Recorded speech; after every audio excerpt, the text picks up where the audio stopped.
निर्वाचित से मुखिया विपिन जी को सम्मानित करने का कार्यक्रम अंग वस्त्र प्रदान करते हुए उप निदेशक महोदय श्री अभय कुमार आर्य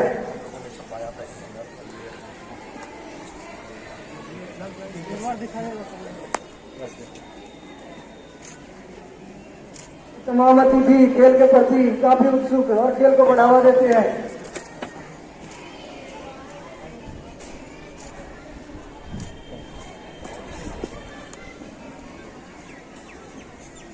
अब खेल के विषय में मैं जो भी बच्चों के माता पिता बैठे हैं आप सबका हृदय के गहराइयों से ज्ञान ज्योति गुरुकुलम के दूसरी शाखा के इस जंदाहा परिसर में सब लोगों का मैं बहुत तहे दिल से स्वागत करता हूं।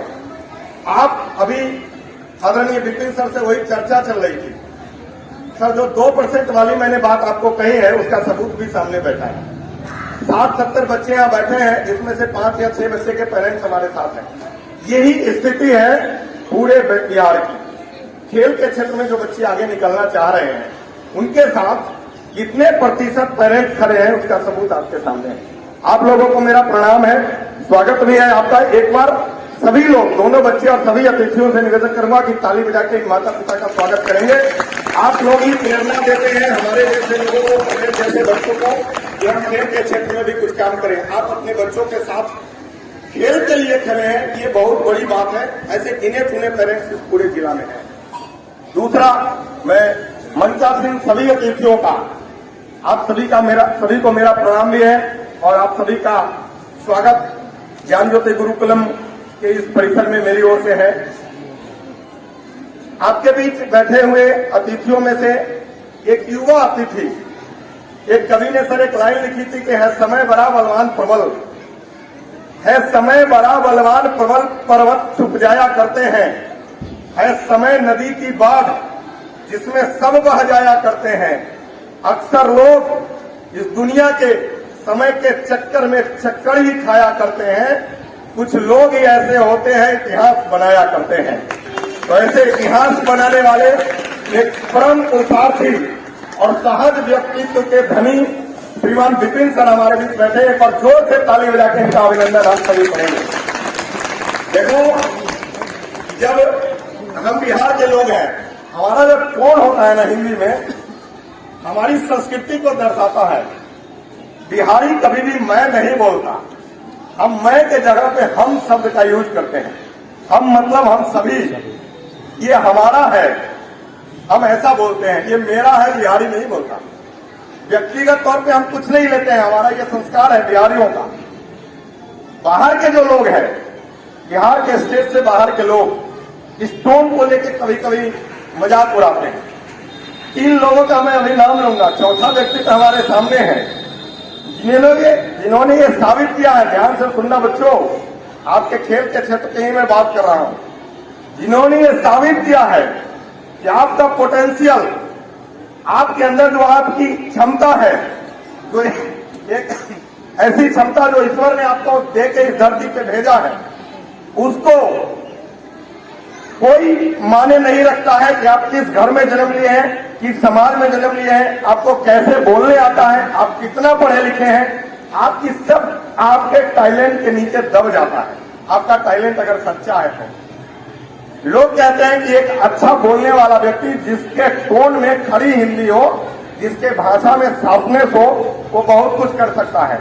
मैं 3 नाम लेता हूं, चौथा नाम भी लूंगा बाद में। पहले हमारे नेता आदरणीय लालू प्रसाद यादव, जिन्होंने कभी मंच से खड़ा होकर साफ सुथरी और व्याकरण वाली हिंदी नहीं बोली, और उन्होंने अमेरिका के कुछ छात्रों को शिक्षा दिया राजनीति का। जब पूरे वर्ल्ड ने तय किया कि राजनीति सीखना है तो अमेरिका से कुछ बच्चों को भेजा गया, तो लालू यादव जी से ट्यूशन लेके गए। दूसरा, विपिन सर के अच्छे मित्र हैं और पुरुषार्थी युवाओं में से एक हम सभी के आदरणीय पटना के खान सर, एक बार ताली बजाइए उनके सम्मान में। आपने उनका वीडियो देखा होगा, कभी भी उन्होंने व्याकरण वाली हिंदी का यूज नहीं किया। जो मन में आया बोला, चीजों को सहजता से सहज बना के लोगों के सामने परोसा। जानते हो, साइलेंटली वो एक मैसेज दे रहे हैं जो मैंने मैसेज आपको पहले ही दिया है। आपके टैलेंट के आगे आपकी भाषा, आपका पैसा, आपका परिवार, आपका गांव, आप किस क्षेत्र में जन्म लिए, आप कितने छोटे हैं, कितने बड़े हैं, कोई मायने नहीं रखता। अगर आप सच में पुरुषार्थी है और सच में आपका कोई गोल है जिसको आप अचीवमेंट करना चाहते हैं, तो आप कर सकते हैं। आप कितने छोटे गांव में जन्म लिए, कितने छोटे परिवार में जन्म लिए, इसका कोई अर्थ नहीं। तीसरा नाम, वो भी संयोग से मेरे भी और श्रीमान बिपिन सर के भी मित्र है, मनीष कश्यप जी, एक प्रखर पत्रकार जिसकी भाषा में भी व्याकरण वाली हिंदी नहीं है। और चौथा आपके सामने बैठे हैं, एक बार फिर से ताली बजा दीजिए।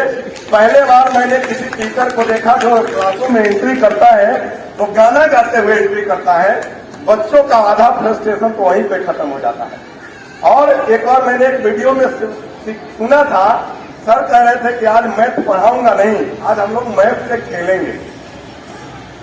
यही है असली सीख आप सभी के लिए। जीवन में सच्चाई से, ईमानदारी से खूब मेहनत करिए, लेकिन कभी भी फ्रस्ट्रेट नहीं होइए किसी भी चीज को लेकर, कभी भी तनाव में नहीं आना है। तनाव आपको अचीवमेंट नहीं दे सकता है, तनाव आपको केवल परेशान करेगा। अचीवमेंट देना है तो पीसफुल तरीके से आपको अपनी बातों पे, अपने कार्यों पे फोकस करके आगे जाना होगा। ये आयोजन जो है, ये टाइगर स्पोर्ट्स क्लब के जो प्रोप्राइटर हैं, अभी तो खुद ही खेल रहे हैं, लेकिन बड़ी बड़ी प्लानिंग करते हैं। और इसके अंदर एक बार प्रवेश के लिए भी चाहूंगा कि आशीर्वाद रूपी तालियां मंच के लोग भी बचाएं। इसके अंदर एक ऐसा थॉट पनपता है, एक हमेशा इसके अंदर ये थॉट चलता है कि कुछ न कुछ सर होता रहे। आप जैसे छोटे छोटे परिवार के बच्चे के छोटे छोटे बेटियां सामने बैठी हैं, छोटे छोटे बच्चे बैठे हैं, इनको टीम के सामने लाना और जो हो पाए, जितना हो पाए उतना बड़ा मंच प्रदान करना, ये भी एक बहुत बड़ी बात है। हम लोग तो, मेरे जैसे लोग और विपिन सर जैसे लोग और आदरणीय मंच पे जो सभी लोग बैठे हैं, ये लोग केवल माध्यम बनते हैं। असली पुरुषार्थी तो वो है जो आप सभी लोगों को और हम लोगों को भी यहाँ इकट्ठा कर दिया एक साथ मिला, ये उसका पुरुषार्थ है अपना। तो प्यारे बच्चों, आप सभी इस चीज को ध्यान में रखेंगे। अभी हम लोगों से कुछ आर्थिक मदद उसने ली है और वो अपने लिए नहीं लिया है, आपके लिए लिया है। आप सभी के लिए जर्सी मंगाया है जिसको लॉन्च करवाना है यहाँ पे, तो आप सभी इसको ध्यान रखेंगे। एक बार मित्रों, बच्चों, एक बार मैंने सूर्य से बस जरा यूं ही कहा, अभी बहुत लंबा चली खेल के क्षेत्र को, खेल की जो दशा है उस पर लेकर आदरणीय विपिन सर से अभी बहुत लंबी चर्चा चली। एक बार मैंने सूर्य से बस जरा यूं ही कहा, हे ईश्वर तेरे राज में इतना अंधेरा क्यों भला।